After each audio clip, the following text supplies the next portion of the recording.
Hollywood சினிமாவில் violence காட்சிகள் அதிகப்படியாக அதே சமயம் ரசிக்கும் விதமாகவும் எடுக்கிற ஒரு டேரக்டர் யார் அப்படின்னு கேட்டால் நமக்கு டக்குன்னு ஞாபகத்துக்கு வர்ற பேர் குவென்டின் டாரண்டினோ.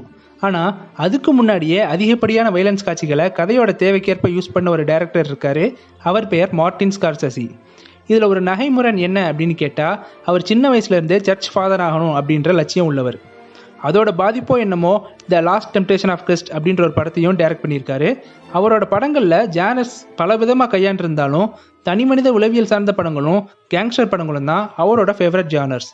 அந்த வகையில் அவர் எடுத்த மாஸ்டர் பீஸ் படம் தான் 2006 வெளிவந்த டிபார்ட்டட். 2002 வெளிவந்த ஹாங்காங் படமான இன்டர்னல் அஃபேர் அப்படின்ற படத்தோட ஹாலிவுட் ரீமேக் தான் இந்த Departed movie. Best director, best editing, best picture, best adapted screen பிளேன்னு 4 கேட்டகரியில் ஆஸ்கார் வின் பண்ண இந்த படத்தில் Leonardo DiCaprio, Matt Damon, Jack Nicholson பெரிய நட்சத்திர பட்டாலுமே நடிச்சிருப்பாங்க. இந்த படத்தோட ஒன் ஆஃப் த ப்ரொடியூசர் டிகாப்ரியோவோட சக போட்டியாளர் அப்படின்னு சொல்லப்படுற பிராட் பிட் அப்படிங்கிறது குறிப்பிடத்தக்கது. போலீஸ் டீமில் ஒரு கேங்ஸ்டர் உளவாளி, கேங்ஸ்டர் டீமில் ஒரு போலீஸ் உளவாளி, 2 பேரையும் மேனேஜ் பண்ணுற ஒரு கேங் லீடர், 2 பேர்த்துக்கும் பெரும் மாறுதலாக இருக்க ஒரு சைக்காலஜிக்கல் டாக்டர் அப்படின்னு 4 பேர்த்த சுற்றி நகர்ற இந்த படத்தில் கடைசியாக என்ன நடந்தது அப்படிங்கிறத ஒரு சீட் எஜ் த்ரில்லராக கொடுத்துருப்பாரு மார்ட்டின் ஸ்கார்செஸி. பொதுவாக பிற மொழி படங்களை ஹாலிவுட்டில் ரீமேக் பண்ணும்போது வணிக நோக்கத்துக்காக மாற்றப்படுற சில விஷயங்களால் மொத்த கதை கருவே சிதைக்கப்படும் அப்படின்ற கருத்து பரவலாக இருக்குது. நோலனுடைய இன்சோம்னியா மாதிரியான ஒரு சில படங்கள் இதுக்கு விதிவிலக்காக அமைஞ்சிருக்கு. அந்த வரிசையில் இந்த படமும் ஒரு தரமான கல்ட்டு படமாக அமைஞ்சிருக்கு அப்படின்னு தான் சொல்லணும். என்னதான் கேங்ஸ்டர் போலீஸ் படமாக இருந்தாலும் அதில் நுணுக்கமான பல விஷயங்களை ஆட் பண்ண விதத்தில் ஸ்க்ரீன் பிளே அடுத்த கட்டத்துக்கு போகுது அப்படின்னு தான் சொல்லணும்.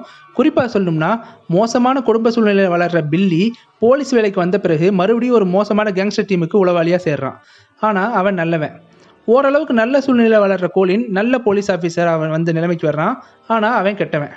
இன்னொரு விஷயம், 2 டீமில் இருக்கிற கருப்பாடுகளை கண்டுபிடிக்கிற வேலை அந்தந்த கருப்பாடுகள்கிட்டே கிடைக்கிறது அப்படிங்கிறது பிளாக் காமெடியோட உச்சம் அப்படின்னே சொல்லலாம். 2 பேருமே ஒவ்வொருத்தரை கண்டுபிடிக்கிற முயற்சிகள் ஒரு நல்ல சேசிங்காக அமைஞ்சிருக்கும். கிளைமேக்ஸில் ஒரு மிகப்பெரிய அதிர்ச்சிகரமான நெகட்டிவாக இருந்தாலும் கதையோட சுவாரஸ்யத்தை அது எந்த வகையிலையும் டிஸ்டர்ப் பண்ணியிருக்காது. கணக்கச்சிதமாக பொருந்திருக்கும்.